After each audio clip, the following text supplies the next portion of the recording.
Spomnimo, Narodni dom, ki ima velik simbolni pomen ne samo v novomeški, ampak tudi v slovenski narodni zgodovini, je v precej slabem stanju, zato je celovita prenova nujna.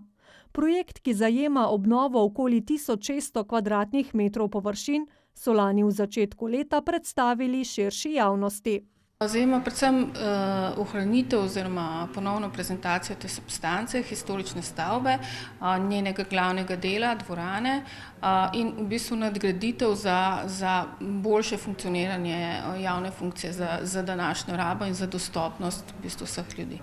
Aprila lani so pridobili gradbeno dovoljenje, ki še ni pravnomočno, je na zadnji novinarski konferenci pojasnil župan. Torej gre za pritožbo občana, niti ne neposrednega soseda, ki nekako želi tudi po naši oceni s temi postopki zavlačevati pridobivanje pravnomočnega gradbenega dovoljenja, ki pa je pogoj za začetek prenove. Je pa bila občina uspešna pri načrtih za prenovo osrednje tržnice.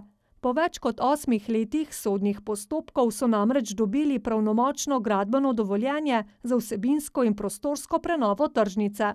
Torej več bo teh zaprtih prodajnih lokalov z bolj kvalitetnimi prostori in seveda tudi infrastrukturo, ki je potrebna. Na ta račun računamo, da bo boljša ponudba.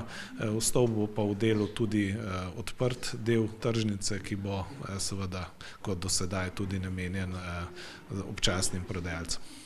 Na občini bodo s projektom kandidirali na razpisih za evropska sredstva. Če bo vse potekalo po načrtih, naj bi po besedah župana prenovo izvedli v letu ali 2.